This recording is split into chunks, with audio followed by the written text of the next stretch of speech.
Railway ಪ್ರಯಾಣಿಕರೇ ಗಮನಿಸಿ, ಇನ್ಮುಂದೆ ticket ಅನ್ನ ಮೊಬೈಲ್ನಲ್ಲಿ ತೋರಿಸಿದ್ರೆ ಸಾಲದು, ಮುದ್ರಿತ ಟಿಕೆಟ್ ಅನ್ನ ಕೈಯಲ್ಲಿಟ್ಕೊಂಡಿರ್ಬೇಕಂತೆ. ಇದು ಭಾರತೀಯ ರೈಲ್ವೆ ಡಿಜಿಟಲ್ ವಂಚನೆ ತಡೆಗಟ್ಟಲು ಜಾರಿಯಾಗಿರುವ ಹೊಸ ನಿಯಮ. ಇನ್ಮುಂದೆ ಯುಟಿಎಸ್, ಎಟಿವಿಎಂ ಅಥವಾ ಕೌಂಟರ್ ಟಿಕೆಟ್ಗಳಿಗೆ ಪ್ರಿಂಟೆಡ್ ಪ್ರತಿಯನ್ನ ಕೊಂಡೊಯ್ಯುವುದು ಕಡ್ಡಾಯ. ಇಷ್ಟು ದಿವಸ ಇಲ್ಲದ ನಿಯಮ ಈಗ್ಯಾಕೆ ಬಂತು ಅಂದ್ರ ಹೇಳ್ತೀನಿ ಕೇಳಿ. ಈಗೀಗ ಎಐ ಬಳಕೆ ವೇಗವಾಗಿ ಹೆಚ್ಚಾಗ್ತಿದೆ. ಎಐ ಕೆಲಸವನ್ನ ಸುಲಭಗೊಳಿಸಿದ್ರೂ ಅದರ ದುರುಪಯೋಗವು ಹೊಸ ಸಮಸ್ಯೆಗಳನ್ನ ಸೃಷ್ಟಿಸ್ತಾ ಇದೆ.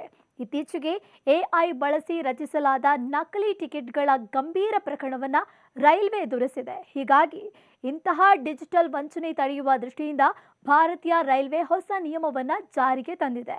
ಈ ನಿಯಮದ ಪ್ರಕಾರ ಯುಟಿಎಸ್, ಎಟಿವಿಎಂ ಅಥವಾ ಮೊಬೈಲ್ ಡಿಸ್ಪ್ಲೇ ಆಗೋ ಟಿಕೆಟ್ ಅನ್ನು ತೋರಿಸಿದ್ರೆ ಸಾಲದು, ಪ್ರಯಾಣಿಕರು ಟಿಕೆಟ್ನ ಮುದ್ರಿತ ಪ್ರತಿಯನ್ನು ಜೊತೆಗೆ ಇಟ್ಕೊಳ್ಬೇಕಾಗುತ್ತಂತೆ. ಹೀಗಾಗಿ ಇಂತಹ ಡಿಜಿಟಲ್ ವಂಚನೆ ತಡೆಯುವ ದೃಷ್ಟಿಯಿಂದ ಭಾರತೀಯ ರೈಲ್ವೆ ಹೊಸ ನಿಯಮವನ್ನ ಜಾರಿಗೆ ತಂದಿದೆ. ಈ ನಿಯಮದ ಪ್ರಕಾರ ಯುಟಿಎಸ್, ಎಟಿವಿಎಂ ಅಥವಾ ಮೊಬೈಲ್ ಡಿಸ್ಪ್ಲೇ ಆಗೋ ಟಿಕೆಟ್ ಅನ್ನ ತೋರಿಸಿದರೆ ಸಾಲದು, ಪ್ರಯಾಣಿಕರು ಟಿಕೆಟ್ನ ಮುದ್ರಿತ ಪ್ರತಿಯನ್ನು ಜೊತೆಗೆ ಇಟ್ಕೊಳ್ಬೇಕಾಗುತ್ತೆ.